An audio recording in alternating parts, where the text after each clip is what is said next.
Hi, welcome to today's show. Thanks for joining the conversation. As many of you know, I've written a lot of books on health and wellness, 22 to be exact, and I speak all over the world to champion better health options, especially for women. And because of that, I'm often labeled by my critics as controversial. One topic, though, that is near and dear to my heart, and the jury's in, the facts are the facts, and to deny yourself the benefits is really a shame. I'm talking about bioidentical hormones, one of my favorite topics. And if you're experiencing menopause or perimenopause or any of the pauses, pull up a chair, let's talk. But first, I want to share a video with you that I found on YouTube. It was posted by a woman named Candy, and she's allowed me to share her very personal story with you. Watch. For the past couple of weeks, I've been experiencing very, very intense hot flashes, night sweats. The night sweats are so bad till when I wake up, my hair is soaking wet. I have found myself getting up 2 and 3 o'clock in the morning to get some relief by taking an extremely cold shower. To me, I feel like it's nothing out there that can help you. You just have to go through it. And sometimes, you know, I've been researching that some women go through it for years before it actually goes away. Man, that's heartbreaking, isn't it? And the thing is, Candy's not alone. This week, we surfaced a poll on the side effects of menopause on my Facebook page and across CafeMom. We asked, what's the worst part about menopause? The results and your comments are really alarming. And what that says to me is that women across the board are suffering every kind of bad side effect imaginable, and it's so unnecessary.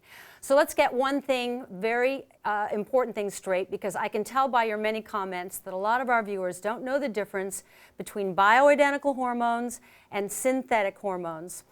So to help us sort through the confusion is my good friend, and for full disclosure, my gynecologist, and she's a hormone specialist, Dr. Prudence Hall.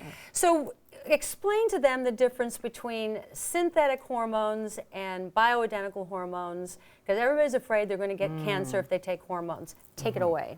So, yeah. The studies from 2001 were on the women, from the Women's Health Initiative, were on the synthetic hormones. And those hormones really do increase the risk of breast cancer. And those hormones are made in a laboratory not to be our same hormones.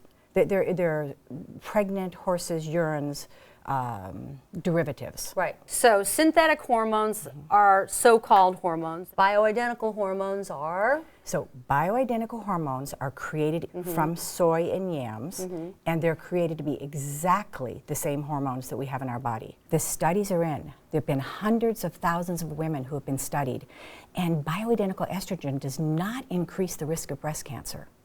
It does not increase the risk of breast cancer. And what we're finding is that even when women have had breast cancer and they decide to take bioidentical hormones, their survival rate is really considerably better than those who decide not to take it.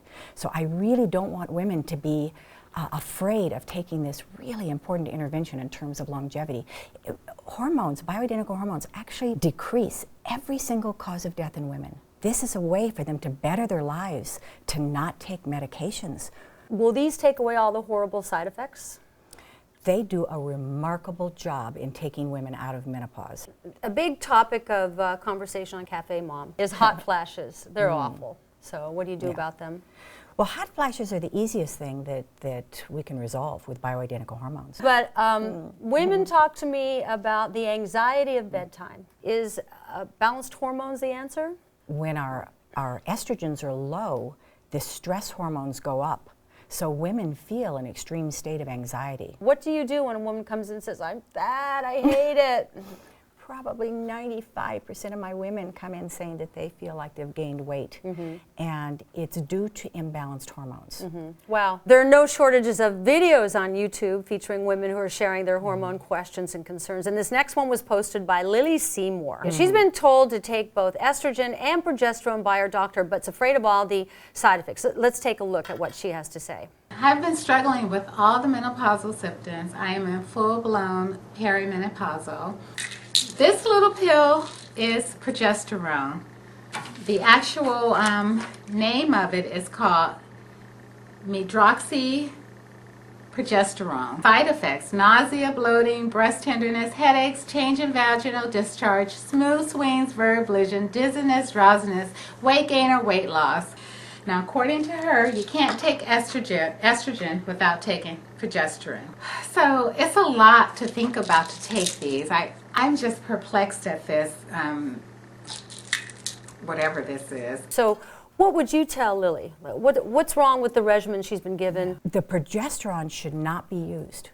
No one should be taking medroxyprogesterone. That kind of progesterone, because I don't want anyone kind to of think they progesterone. shouldn't be taking progesterone. She's just taking the wrong kind. Yeah, she's Synthetic. taking the wrong kind, and in this case, it has a lot of research behind it showing that there are many better types of progesterones to take. The bioidentical hormones are much, much better. You and I could talk for hours. Will you come back and we'll just keep this conversation going, because I think women are just starving for clarity about this. Thank you so much. Well, You're it's such been a good a doctor. pleasure. This is a good doctor. My next guest is Dr. Abe Morgentaler, a hormone researcher out of Harvard University. And I asked him to join us today because we spent a lot of time talking about women's hormones, but I bet a lot of you moms are wondering if hormones can help that grumpy man in your life. Well, it can. Dr. Morgentaler has written a wonderful book that kind of revolutionized the theories about testosterone, called Testosterone for Life. Testosterone is a guy's friend, isn't it?